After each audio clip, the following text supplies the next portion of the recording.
Imagine a sleek convertible, crafted with meticulous care, that didn't just travel from factory to showroom, but crossed the vast Atlantic Ocean twice before ever reaching its first owner. This is the story of the Dual Ghia, a luxury automobile unlike any other in the 1950s. Born from a rare collaboration between an American company in Detroit and an Italian coach builder in Turin, the Dual Ghia embodies a unique blend of cultures and craftsmanship. Detroit's dual motors provided the robust Dodge-based chassis and powerful V8 engines, while Carrozzeria Ghia lent its refined Italian design and hand-built bodywork. This transatlantic production process was exceptional. Frames and mechanicals shipped from Detroit to Italy for body and interior assembly, then sent back across the ocean to be finished in America.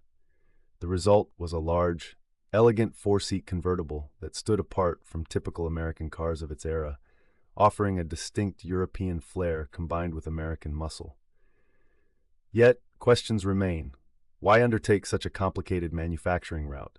How did this rare automobile become a symbol of Hollywood glamour, attracting celebrities like Frank Sinatra and Dean Martin? And perhaps most intriguingly, why did the Dual Ghia vanish after just a brief production run? To understand this extraordinary car, we first need to explore the mid-century American fascination with dream cars and the remarkable influence of Italian coach builders on automotive style and luxury. Understanding this unusual production journey requires looking first at the mid-century American dream car culture and its remarkable links to Italian coach building. In the years following World War II, American automakers found themselves eager to capture the imagination of a public hungry for style and sophistication. Detroit, the heart of the American automotive industry, was flourishing, but its designs often leaned toward practical and robust rather than exotic or refined. To inject a fresh sense of glamour, some manufacturers looked beyond their borders, turning their gaze across the Atlantic to Italy, a land renowned for its artistry in automotive design and coach building.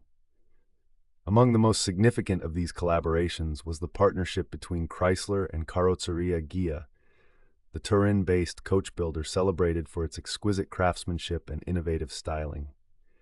At the center of this movement was Virgil Exner, Chrysler's design chief, whose vision reshaped the company's image during the early 1950s. Exner understood that American cars needed a new language, sleeker lines, dramatic proportions, and a flair that hinted at luxury without sacrificing power. To achieve this, he commissioned Ghia to create a series of concept cars that would embody this transatlantic fusion of American engineering and Italian artistry. The results were stunning. The Dodge Fire Arrow and Firebomb concept cars, which combined bold American V8 engines and mechanicals with flowing, elegant Italian bodywork. These cars were more than mere showpieces. They were statements of intent, signaling that Detroit could embrace style as much as substance. Ghia's role was crucial. Their skilled craftsmen shaped hand-formed aluminum bodies and meticulously finished interiors that contrasted with the mass-produced steel shells common in the United States. This approach reflected a long tradition of Italian coach builders who had crafted bespoke bodies for European luxury cars. By applying these techniques to American chassis, Ghia brought a unique sophistication to the concept cars, blending the best of both worlds. This collaboration also highlighted a broader cultural fascination during the 1950s. America's admiration for European elegance, combined with a desire to assert its own industrial might. The result was a series of vehicles that captured imaginations on both continents, even if the Fire Arrow and Firebomb never reached regular production. Their influence extended beyond their limited show car status, inspiring designers and entrepreneurs who saw potential in merging American powertrains with Italian design finesse. These early efforts set the stage for an even more ambitious project, the Dual Ghia. Conceived as a luxury automobile that would fully embody this cross-continental partnership, it would take the lessons from the Fire Arrow and Firebomb and turn them into a production reality. To understand the Dual Ghia's origins, we must trace its design lineage back to these striking concept cars, born from the creative synergy between Virgil Exner's vision and Ghia's craftsmanship. For American audiences, these collaborations offered a glimpse of what could be achieved when Detroit's engineering prowess met the artistry of Italian coach builders. The resulting show cars were not only technical showcases but also cultural ambassadors, demonstrating how international partnerships could elevate the image of American luxury automobiles. To understand the dual Ghia's origins, we must trace its design lineage back to the striking Dodge Fire Arrow and Firebomb concept cars, products of the Exner-Ghia collaboration. In the early 1950s, the American automotive landscape was ripe with innovation and bold ideas, yet few concept cars captured the imagination quite like the Dodge Fire Arrow and Firebomb. These striking designs emerged from a unique collaboration between Chrysler's design chief Virgil Exner and the Italian coach builder Carrozzeria Ghia in Turin. Their partnership sought to blend the daring spirit of American futurism with the refined elegance of Italian craftsmanship. The Fire Arrow and Firebomb concept cars were vivid expressions of this vision, showcasing sleek, streamlined bodies and dramatic styling cues that hinted at a new direction for luxury automobiles. However, despite their eye-catching presence and technical promise, neither Chrysler nor Dodge moved forward with putting these concepts into mass production. The reasons were complex, involving shifting corporate priorities and the challenges of translating avant-garde designs into practical market-ready vehicles. Yet, the influence of these concepts did not end with their limited show appearances. It was here that the story of the dual Ghia begins to take shape. Eugene Casserole, a Detroit businessman with a keen eye for design and opportunity, recognized the potential in these concept cars' aesthetic language.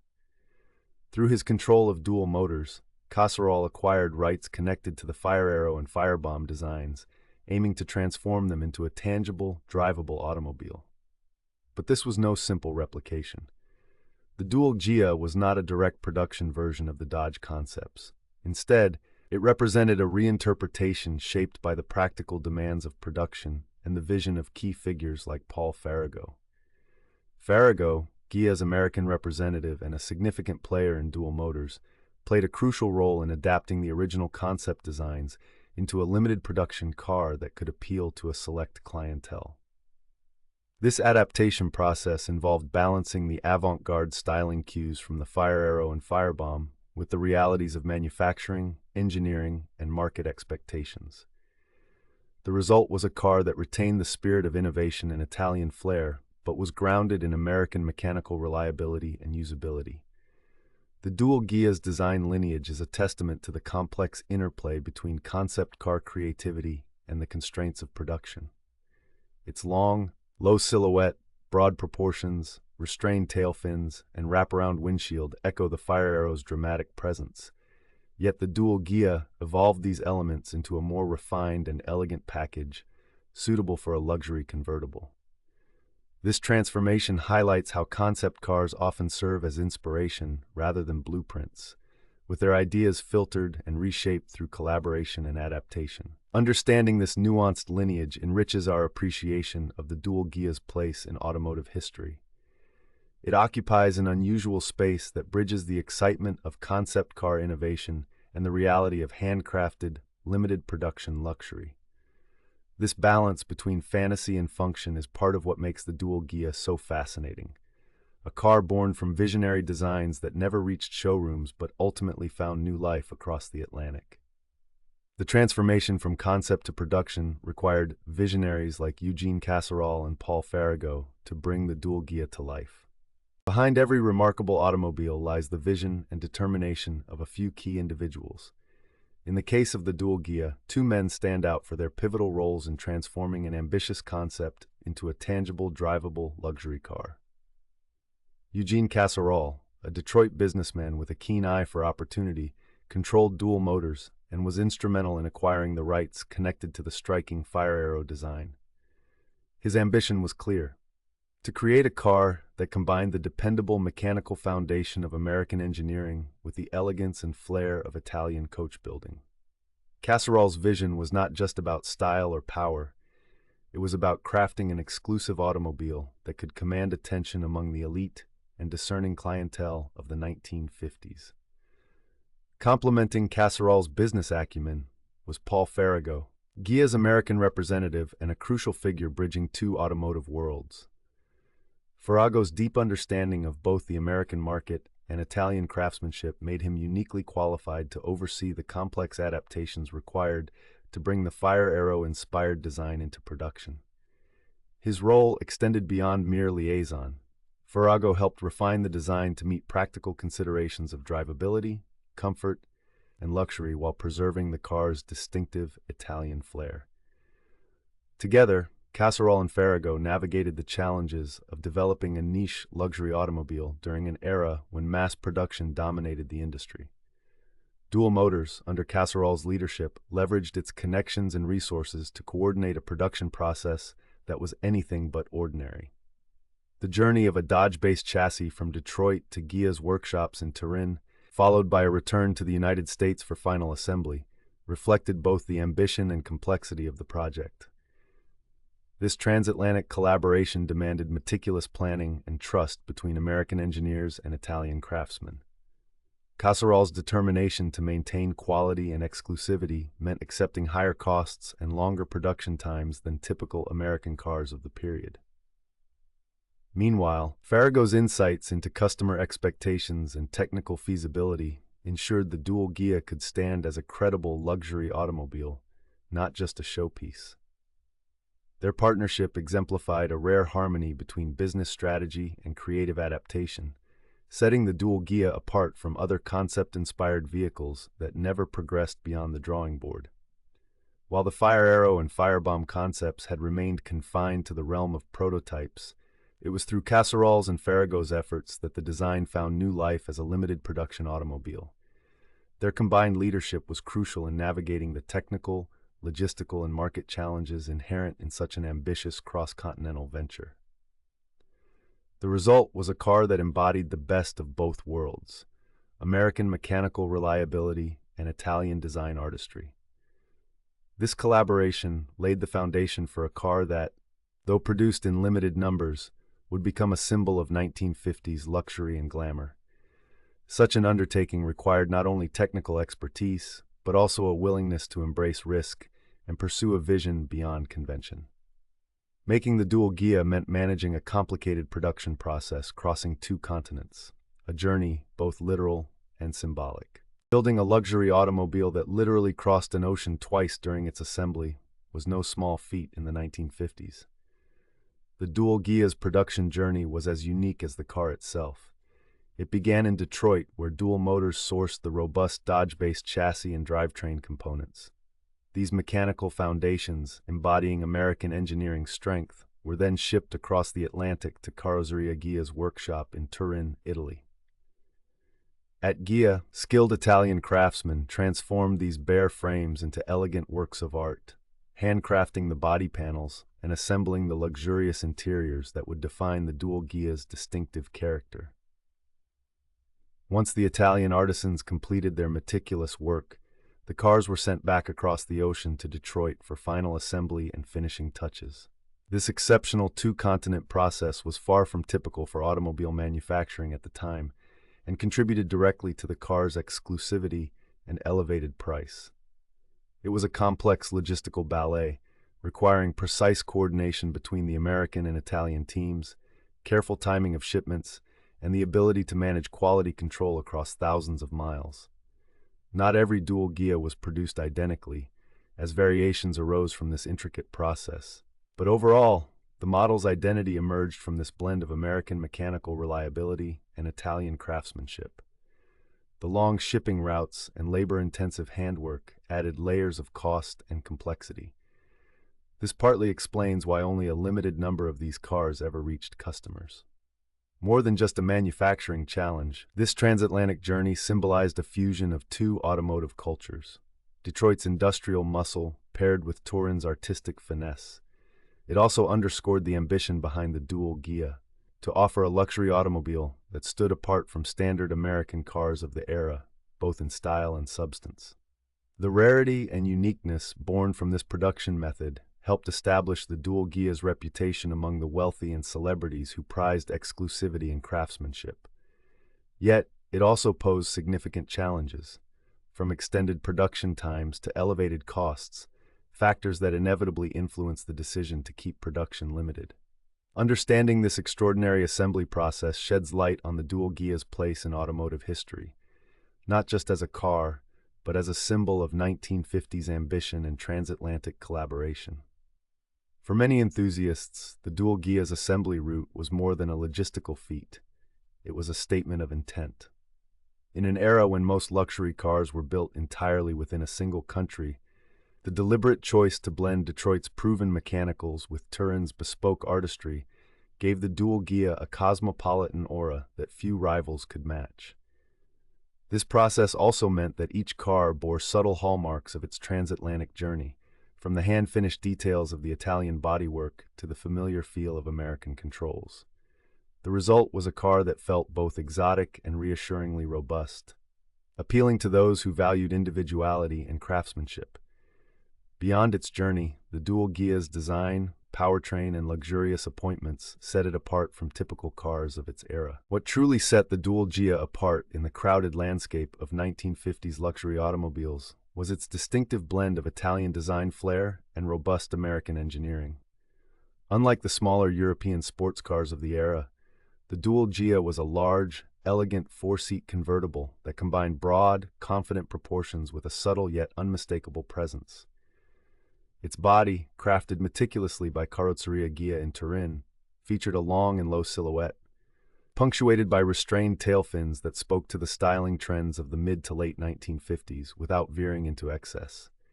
The wraparound windshield added a touch of modern sophistication, framing the driver's view while enhancing the car's aerodynamic grace. Inside, the dual Ghia offered a spacious and luxurious cabin, hand-finished with Italian craftsmanship.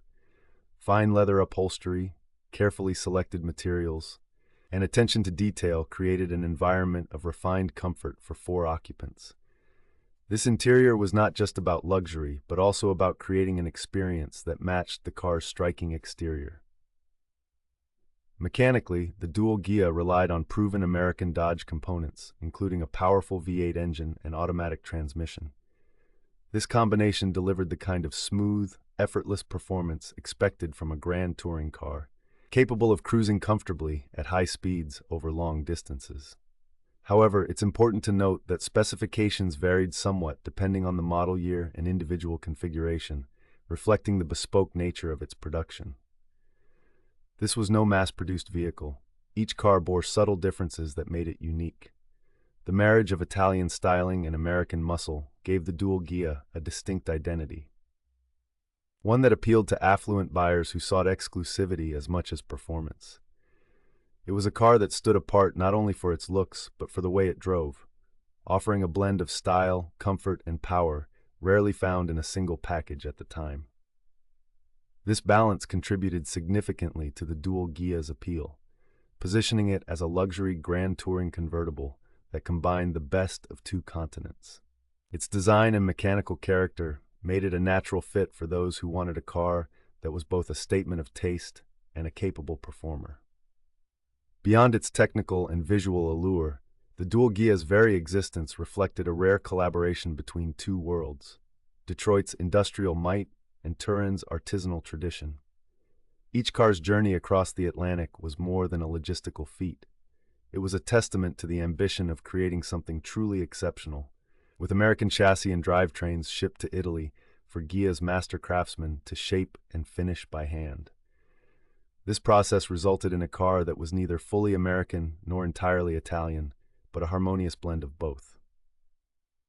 The dual Ghia's presence on American roads was unmistakable, its silhouette and detailing signaling a level of exclusivity that few automobiles of the era could match.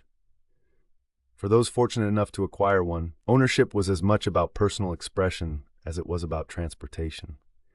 Its unique style and performance helped the dual Ghia gain celebrity attention, especially in Hollywood's glamorous circles. In the glittering world of 1950s Hollywood, the dual Ghia quickly transcended its role as just another luxury automobile. Its rarity and distinctive blend of Italian craftsmanship with American muscle made it a magnet for those who shaped the era's entertainment landscape.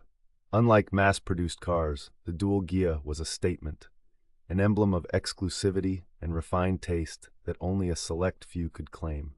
Among the most notable owners were Frank Sinatra and Dean Martin, two figures whose names are inseparable from the Rat Pack's legendary status. Both men embraced the dual Ghia, not simply as transportation, but as an extension of their public personas. Dean Martin's connection is particularly well documented. He famously drove his own dual Ghia in the 1964 film Kiss Me Stupid, where the car's sleek lines and understated elegance added an authentic touch of luxury to the silver screen. Sinatra's ownership further cemented the car's reputation, linking it directly to the world of high-profile celebrities and the entertainment elite. However, it's important to approach celebrity claims with caution. While Sinatra and Martin's associations are well established, other Rat Pack members or Hollywood personalities have less reliable ties to the dual Ghia. The surviving factory records are incomplete, and many ownership stories rely on anecdotes rather than firm documentation. Still, the car's visibility in public and film helped fuel its mystique, making it a coveted symbol of success and sophistication. What set the dual Ghia apart in Hollywood was more than just its association with famous owners. Its design, a low-slung, broad-shouldered convertible with subtle tail fins and a wraparound windshield, offered a striking contrast to the more common American luxury cars of the time. This unique aesthetic, born from a collaboration between Detroit's Dual Motors and Turin's Ghia, captured the imagination of those who sought something beyond the ordinary. Scarcity played a key role as well, with production numbers commonly cited around 100 to 117 units, including prototypes. The dual Ghia was far from commonplace. This limited availability enhanced its desirability among wealthy buyers who valued exclusivity. The car's hefty price tag, often around $7,500 in the late 1950s, placed it well above many contemporaries, making it a true luxury purchase rather than a casual acquisition. The dual Ghia's image was thus carefully crafted by a combination of personal selection by influential figures, its presence in Hollywood culture, and the allure of Italian-American design. It wasn't just a car, it was a symbol of a lifestyle defined by glamour, ambition, and a taste for the extraordinary. Yet, despite this glamorous status, the dual Ghia's future was never assured. The very factors that made it so desirable, its intricate transatlantic production, high cost, and limited scale, also sowed the seeds of its eventual disappearance. As the decade closed, these challenges would prove difficult to overcome, curtailing the car's place on the stage of American luxury automobiles. Despite its celebrity appeal, the dual Ghia's high price and complex production ultimately limited its future. What made the dual Ghia both coveted and elusive was not just its striking design or celebrity allure, but also its hefty price and the complexities behind its creation. Priced between approximately $7,500 and $7,650 during its brief production span in the late 1950s, the dual Ghia was significantly more expensive than many American cars of the time. This placed it firmly in the realm of luxury automobiles, accessible only to a wealthy few who valued its unique blend of Italian craftsmanship and American muscle. The cost reflected not only the premium materials and hand-built Italian bodywork, but also the unusually intricate production process. The dual Ghia's manufacturing was unlike most cars of the era. Chassis and drivetrain components were sourced from Dodge in Detroit, then shipped across the Atlantic to Carrozzeria Ghia in Turin, Italy, where artisans painstakingly fashioned the bodies and interiors by hand. Once completed, these partially assembled cars made the return journey to Detroit for final assembly. This back-and-forth transatlantic route was labor-intensive, time-consuming, and expensive, a logistical challenge that few other manufacturers attempted with such regularity. Estimates of the total number of first-generation dual Ghias produced vary, but the commonly cited figure hovers around 117 examples, including prototypes. Some sources suggest the actual number might be lower, depending on how prototypes or incomplete cars are counted. Most of these were elegant four-seater convertibles, with only a couple of coupe prototypes ever made. Regardless of the exact tally, it's clear that production remained limited, a reflection of both the car's exclusivity and the practical difficulties inherent in its manufacture. Several factors likely contributed to the dual Ghia's relatively short production run and eventual disappearance. The cost and complexity of shipping chassis across the ocean, then returning the finished bodies, created a bottleneck few small manufacturers could sustain. Additionally, the labor-intensive Italian coach building process, while producing exquisite results, was not suited to large-scale production. The niche market for such an expensive and unusual automobile was also a limiting factor.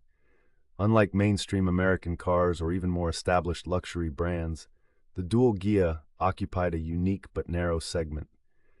Changes in the availability of suitable Dodge chassis in the late 1950s may have further complicated matters, making it harder to source the mechanical basis for the cars.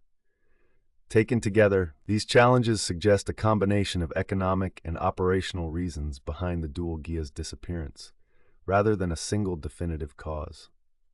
Despite its brief existence, the dual Ghia remains a fascinating chapter in automotive history, emblematic of 1950s ambition and the blending of American engineering with Italian artistry. Yet, it's important to distinguish the original dual Ghia from later, unrelated models such as the Ghia L6.4, which appeared in the early 1960s and followed a different path entirely. Understanding this distinction helps preserve the unique legacy of the first-generation dual Ghia and sets the stage to explore how later collaborations compared. The legacy of the dual Ghia continued, but was complicated by later models like the Ghia L6.4, which must be clearly distinguished. While the original dual Ghia carved out a unique space in the automotive world during the latter half of the 1950s, it's important to distinguish it from a later, separate collaboration between Ghia and American interests, the Ghia L6.4. Produced in the early 1960s, the L6.4 was an entirely different automobile, born of a distinct vision and engineering approach, and it should not be conflated with the first-generation dual Ghia. Unlike the dual Ghia's blend of Dodge-based American mechanicals and Italian coach-built styling, the Ghia L6.4 featured a more European drivetrain and a different design ethos. This made the L6.4 a standalone model rather than a continuation or evolution of the dual Ghia line. This distinction is crucial, especially since the dual Ghia's production numbers, commonly cited as around 117 units, do not include the L6.4.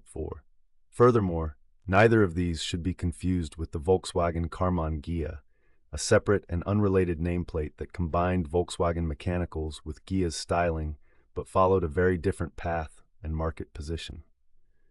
The original dual Ghia remains a fascinating example of transatlantic cooperation, where Detroit's robust engineering and powerful V8 drivetrains met the refined craftsmanship and design flair of Turin's Ghia.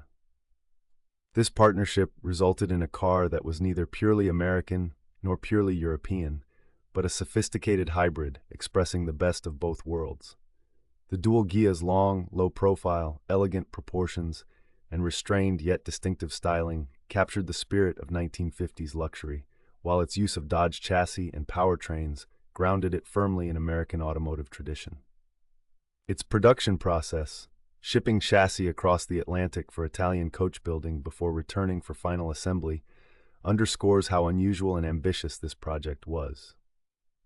This was a time when Italian coach builders were instrumental in shaping the dreams of American car buyers and designers, adding artistry and elegance to vehicles that combined American muscle with European refinement. The dual Ghia stands as a symbol of that era's automotive ambition. A rare and memorable car that embodied luxury, exclusivity, and a cross-continental vision. It occupied a space between concept car and production automobile, handcrafted luxury and industrial engineering. Its brief but glamorous existence left an indelible mark, not just through its celebrity owners and Hollywood appearances, but as a testament to the possibilities of international collaboration in an age before globalization made such ventures commonplace. In reflecting on the dual Ghia's story, we see more than just a rare car.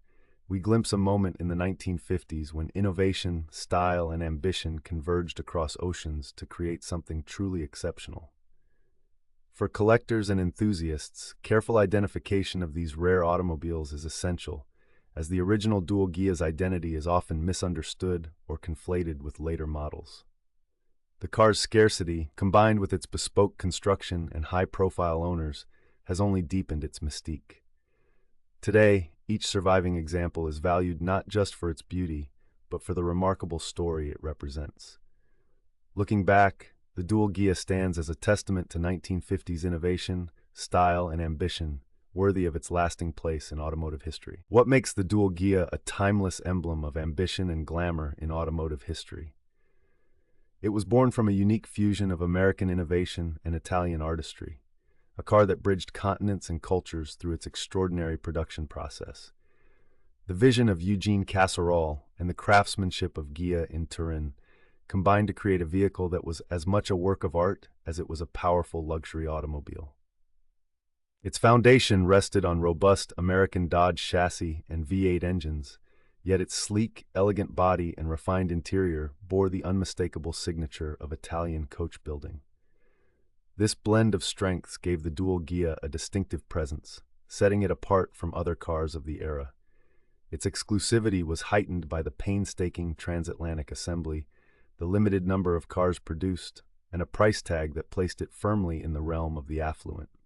Hollywood stars like Frank Sinatra and Dean Martin helped cement its image as a symbol of status and style, seen cruising the streets and gracing the silver screen. Though its production lasted only a few short years, and despite the challenges of its complex manufacturing and high costs, the dual Ghia's legacy endures. It captures the spirit of 1950s luxury and ambition, a rare and captivating story of design, engineering, and cultural cachet. What do you think makes a car truly represent the spirit of its time? Share your thoughts below, and if you enjoy exploring stories like this, consider subscribing for more insights into extraordinary automobiles and their histories. Join the conversation below and subscribe for more stories about extraordinary cars and their histories.